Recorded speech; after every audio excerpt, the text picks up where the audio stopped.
ibni Abdillah wa ala alihi wa ashabihi wa man tabi'ahu wa mawala. Qala Allahu ta'ala fi ayatihil karimah, a'udzu billahi minasy syaithanir rajim, fadhkuruni adzkurkum washkuruni wa la takfurun. Wa qala Rasulullah sallallahu alaihi wasallam, alaikum bisunnati wa sunnati khulafa'ir rasyidin al-mahdiyyin. Sadaqallahul aliyyul azim. Hadratal mukarram wal mukarramah, segenap hadirin wal hadirat, Bapak Ibu, pemuda-pemudi, para sepuh yang insya Allah semuanya selalu diberikan sehat walafiat. Alhamdulillah, kita kembali panjatkan puja-puji rasa syukur kehadirat Allah Zat yang Maha Ghafur, yang tak pernah libur memberikan segalanya kepada hamba-hambanya, baik yang taat, yang maksiat, yang ibadah, yang haram jadat, semua dikasih rezeki, semuanya diberi kesehatan. Dunia mah nggak pernah pilih kasih mah nanti di akhirat. Di akhirat mah namanya Rohim, di dunia namanya Rohman. Rohman artinya Maha Pengasih, Rohim artinya Maha Penyayang. Jadi kalau di dunianya tidak ibadah, dikasih mah dikasih, tapi di akhirat nggak bakal disayang. Hamba yang disayang jaminannya udah pasti surga. Ya. Makanya surga mah sudah dibuka pintunya, tapi lewat-lewat aja, orang nggak mau masuk. Siapa ingin ke surga, pintu selalu terbuka. Jadi pintu surga mah dibuka, cuman orang nggak mau masuk, lewat-lewat doang.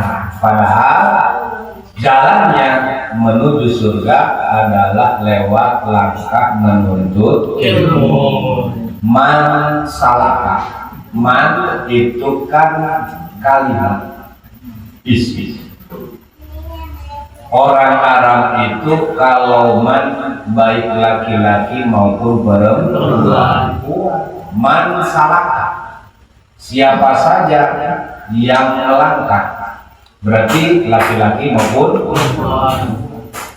Kalau di Indonesia beda, man laki-laki, perempuan min. Sebab perempuan mah namanya mimin, kalau laki-laki mama. Ditambah kuahnya momon. Gitu. Thoriqon ilal ilmi salakallahu bihi thoriqon ilal jannah. Barang siapa yang melangkahkan kakinya ke tempat ngaji, maka dimudahkan nanti langkahnya menuju surga. Jadi bukan cuma lewat doang ke musola, tapi harus talabur ilmi, begitu ya. Maka alhamdulillah malam ini kembali kita lanjutkan kajian Nashihul Ibad. Alhamdulillah Bapak Haji Adan udah di luar kepala. Di halaman berapa? 264.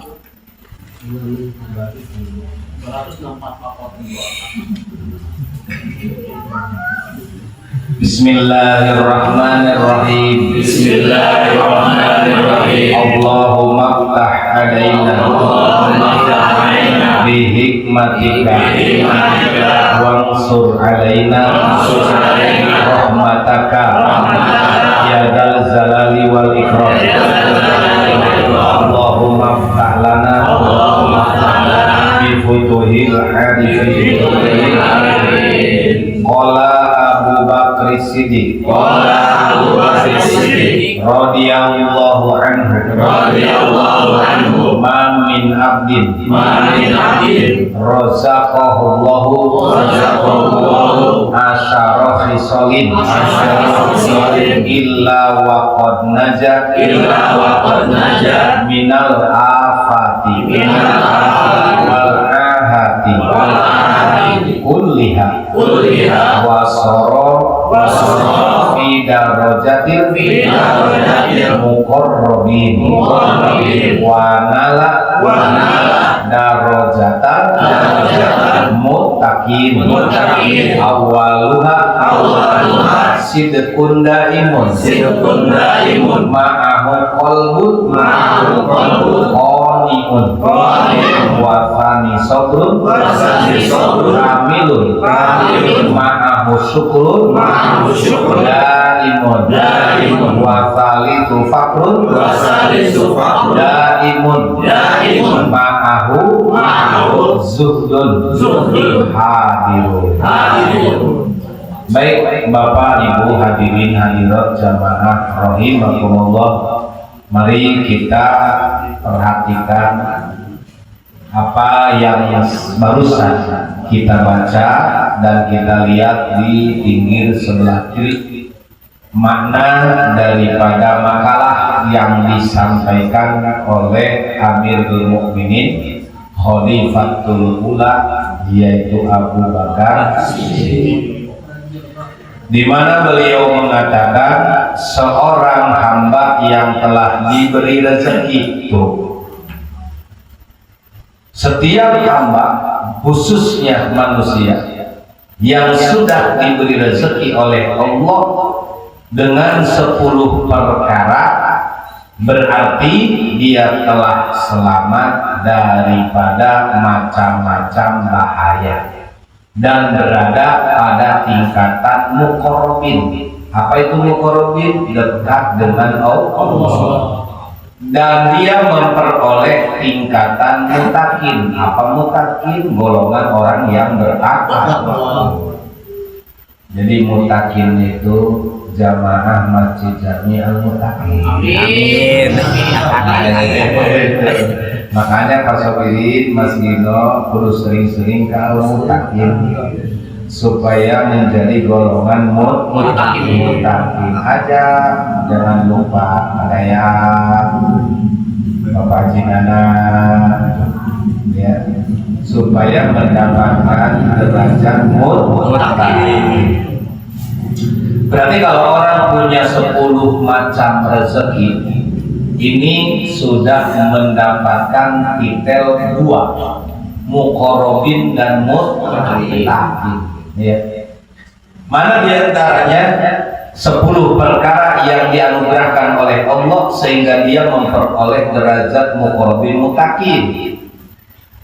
Awaluha sidqun daimun ma'ahu qalbun qani'un. Yang pertama, ucapannya, sikapnya, perilakunya selalu benar, yang disertai hati qanaah.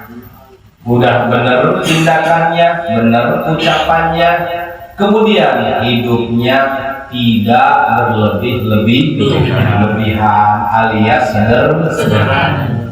Jadi yang bagus apa adanya, yang jelek ada apanya. Benar? Jadi bukan ada apanya, tapi apa ada. Jangan diulang kali kalimatnya, Pak Sobri. Kalau ada apanya berarti mencari sesuatu.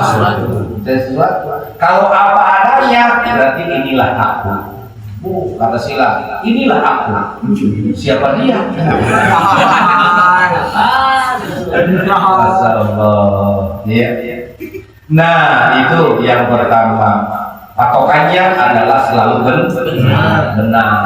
Oh, iya.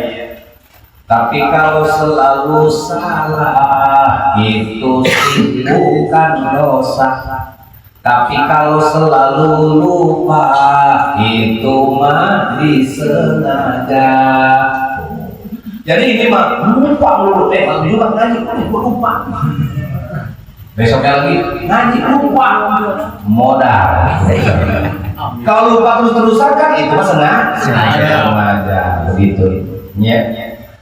Kemudian yang kedua, Sabar yang sempurna disertai syukur yang abadi. Nah ini sabar dan syukur tingkatan muqarrabin, tingkatan mutakin. Kita baru bisa baca, bisa membaca, belum bisa mengamalkan. Kalau dibaca mudah, sabar, sabar, sabar. Supaya ini orang hidupnya penuh dengan kesabaran, nggak tanggung-tanggung, namanya sobir. Amin. Karena orang tua tahu bakal banyak gelombang di depan, bakal ada badai yang setiap saat menerjang. Maka sobirin harus kokoh seperti batu karang di tengah lautan. Amin.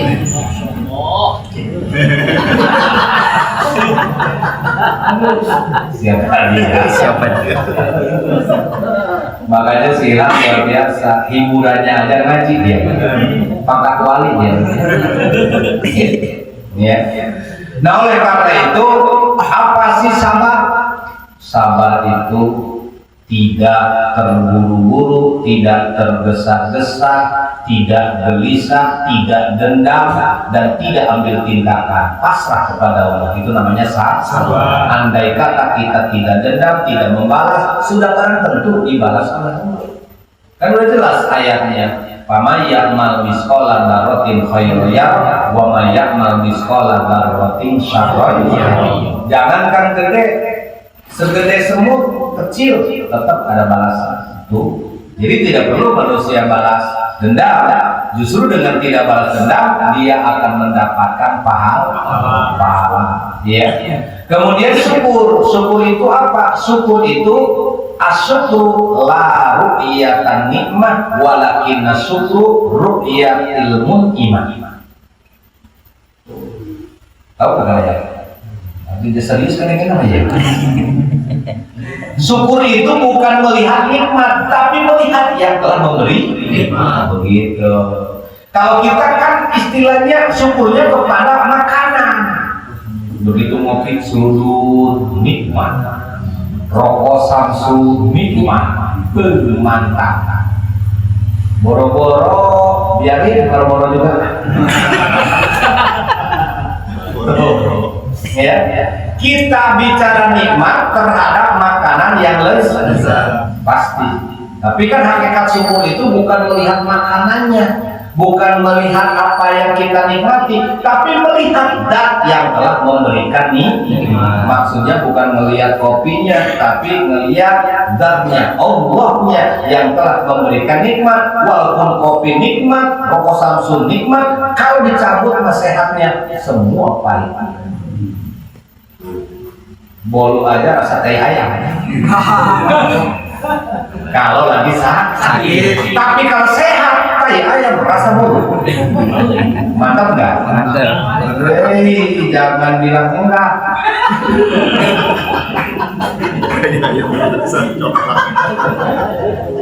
Makanya orang dulu mau mabok kurang modal. Akhirnya minum kopi pakai bodrek. Kan PA. Padahal ada yang lebih jitu, tai kucing gitu dah. Tambahin kopi. Itu jauh lebih mantap. Tuh, gitu ya. Yang ketiga, tingkatan muqarrabin dan mutakin adalah kata Abu Bakar, fakir yang disertai dengan zuhud yang nyata. Walaupun dia fakir, tapi dia tidak memperlihatkan kesusahan. Hebat enggak? Hebat. Bisa menutupi kesusahan, kefakiran, dan tidak terganggu ibadahnya. Itu zuhud namanya. Ya, bisa terjadi begitu. Insya Allah. Tapi kan boro-boro biasanya kan begitu. Giliran untung diam-diam baik. Giliran rugi ngomong. Nah, bagaimana mau jujur? Ya. Kemudian selanjutnya berpikir disertai perut yang lapar. Orang nggak bisa mikir jujur kalau perutnya selalu kenyang. Dia puasa, lapar nggak? Pikiran masuk. Bulan-bulan biasa mah kita nggak puasa, nggak mikir. Tapi bulan puasa perut lapar, masuk pilih mikir. Gimana caranya nyari duit pulang ke Aceh? Mas Gino gimana nih? Buat THR, buat pulang kampung, buat tol, buat bensin, buat segala. Kan kalau bukan Ramadan mah nggak ada orang pikir pulang kampung, bener nggak? Begitu Ramadan, baju, buat fitrah, buat kasih bagi-bagi, ponakan segala macam. Adanya di mana mikirnya? Di bulan Ramadan. Aduh, Lebaran wis parah nih, ya kan? Duit belum kelihatan kadang-kadang. Bulan-bulan biasa nggak mikirin, tapi bulan puasa perutnya kosong, berpikir. Makanya berpikir disertai perut yang lapar. Maksudnya orang lapar di sini mau mengerjakan ibadah puasa pasti sehat, pikirannya sehat, badannya juga sehat. Karena yang menyebabkan penyakit di badan salah satunya adalah karena unsur makanan. Itu 100% benar. Kalau nggak percaya, makan cabai semangkok. Sakit perut. Kemudian selalu prihatin yang selalu disertai rasa takut kepada Allah. Maksudnya khawatir, takut kalau Allah nggak meridhoinya, kalau Allah tidak mengampuninya, kalau Allah mencabut imannya. Disitulah dekat dengan Allah. Kenapa? Karena takut kepada Allah bukan mesti menjauh, tapi harus dekat. Tapi kalau takut sama anjing galak harus menjauh. Itu bedanya. Ya. Selanjutnya selalu capek disertai badan tawadhu. Capek, maksudnya capek di sini kita harus berkeringat, kita harus bergerak, jangan puncang-puncang kaki. Rezeki tidak datang sendiri. Walaupun datang sendiri, tapi kan ada upaya dulunya, ada usaha dulunya, menanam dulu, baru memetik hasil. Ini mau panen, ditungguin nanam kagak. Gimana? Masya Allah. Ya, jadi tawadhu itu di hadapan Allah dan manusia selalu rendah hati, tidak mentang-mentang. Hidup selalu sederhana, walaupun bintangnya bintang 4, apalagi bintang 7. Tawadhu tuh. Di sini siapa yang paling tawadhu? Si Ilham. Apa tawadhu? Tara mawadwit.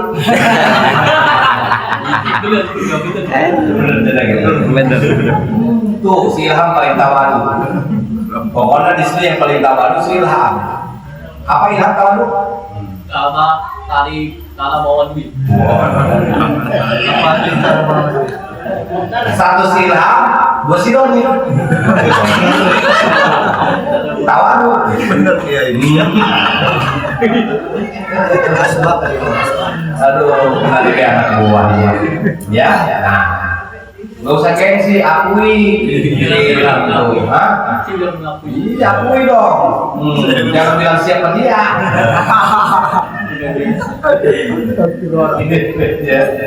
Selanjutnya orang muqarrabin dan mutakin itu selalu lemah lembut disertai kasih sayang yang nyata. Artinya dia dengan siapapun murah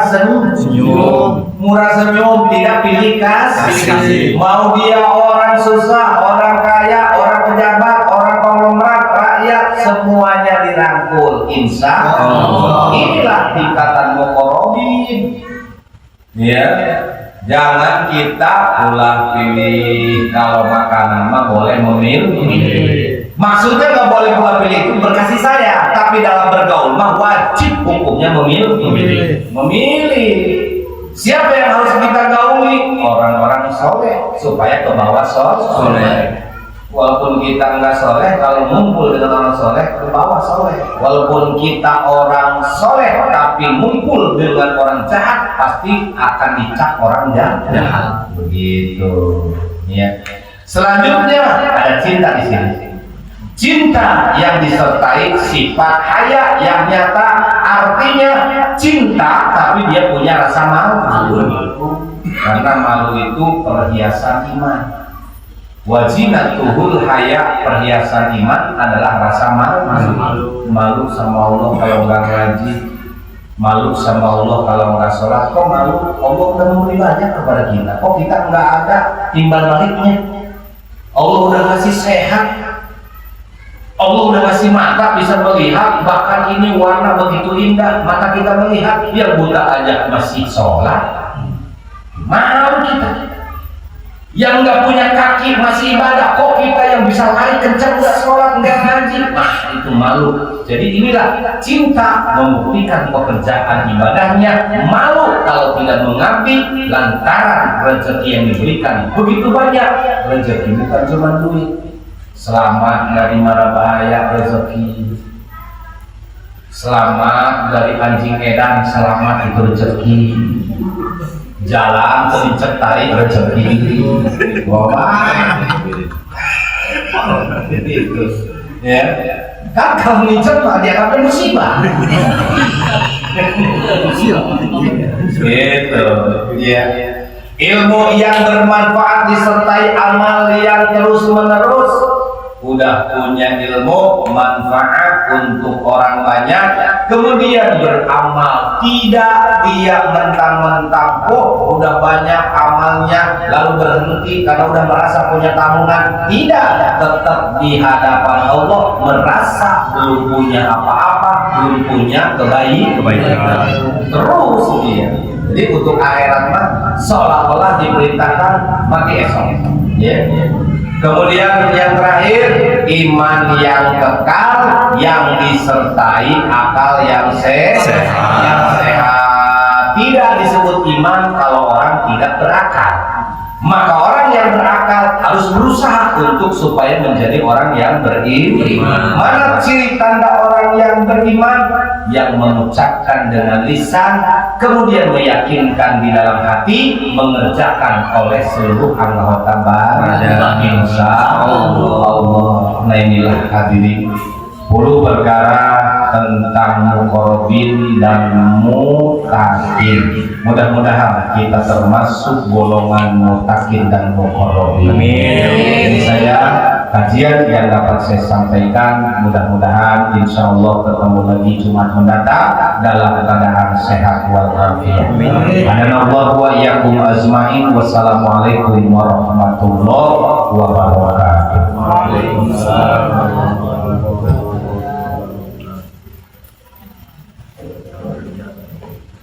Waalaikumsalam warahmatullahi wabarakatuh. Jazakumullah khairan kasih kepada kita para bapak ibu yang mau bertanya soal kajian atau di luar kajian, dipersilakan.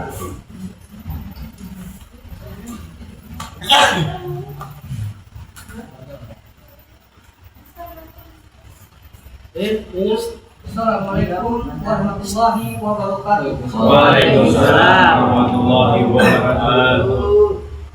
Pak Kiai izin bertanya tentang masalah rumah tangga.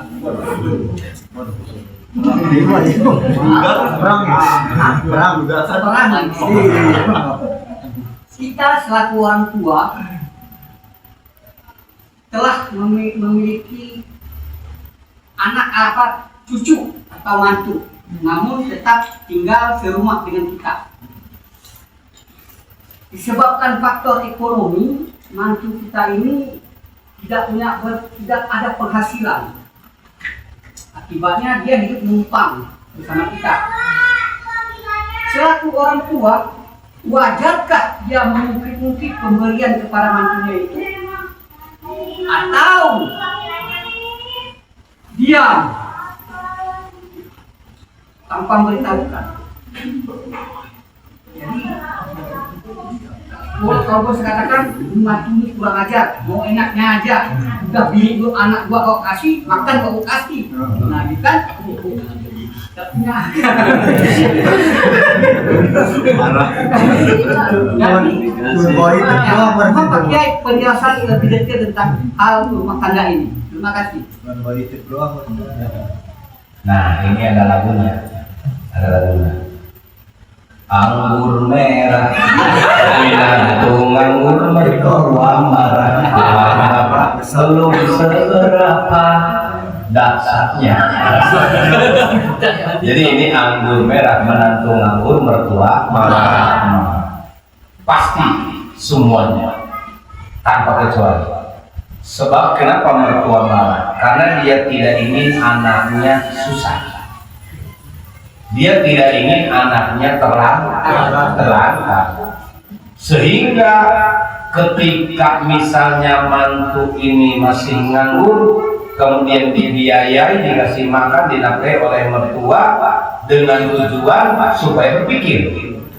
Tapi malah keenakan, nggak mikir. Semua orang pasti marah. Cuman menurut etika tidak usah diungkiri.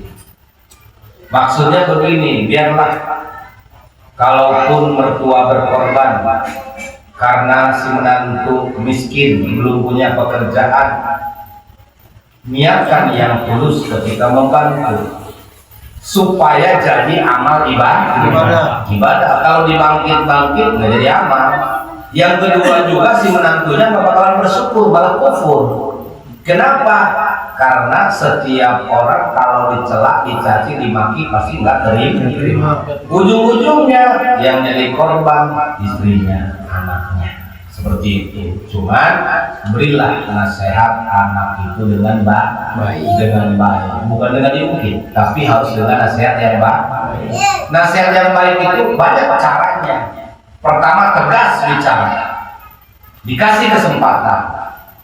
Kita misalnya ngomong tuh sama mana, ya udah, namanya orang rezeki kan dari Allah. Yang penting jangan malas, jangan putus asa. Gak usah khawatir soal makan, nanti bapak yang kasih. Yang penting kamu tetap berusaha nyari pekerjaan yang halal. Tetap berusaha. Kalau misalnya dia maunya nganggur aja, disuruh kerja marah-marah, misalnya ambil tindakan, suruh tanda tangan sama orang tua, bere matre, tanda tangan, kamu tuh cekek dia kuat. Iya, maksudnya nasihat itu berbagai macam, diungkit-ungkit mah percuma. Gitu. Jadi harus kita tegas. Kalau mau lembut sekalian, biar malu. Kalau mau tegas, biar tidak berpanjangan. Itu sebab hak orang tua. Kata orang, jangan turun campur. Bagaimana turun campur? Orang yang kasih makan orang tua. Jangan turun campur. Maka kalau dia sudah mandiri jangan turun campur. Biarkan saja. Dia mau misah mandiri, silakan. Jangan turun campur. Artinya dia punya gaji, dia punya penghasilan, mau beli ini beli itu, silakan. Selama itu baik buat dia. Itu maksudnya. Tapi kalau ini sudah menyangkut masalah dapur, kemudian menyangkut masalah finansial, kemudian beban bagi orang tua, wajar memberi nasihat yang terbaik. Kenapa harus memberi nasihat terbaik? Supaya rumah tangganya baik-baik saja. Seperti itu. Yang pasti larangan jangan mengungkit pemberian yang sudah diberi. Sama aja kalau memberi mau sama anak, mau sama mantu, sama orang lain, tetap hitungannya saudara. Sabar. Ada Pak Sugiri namanya Solo ini.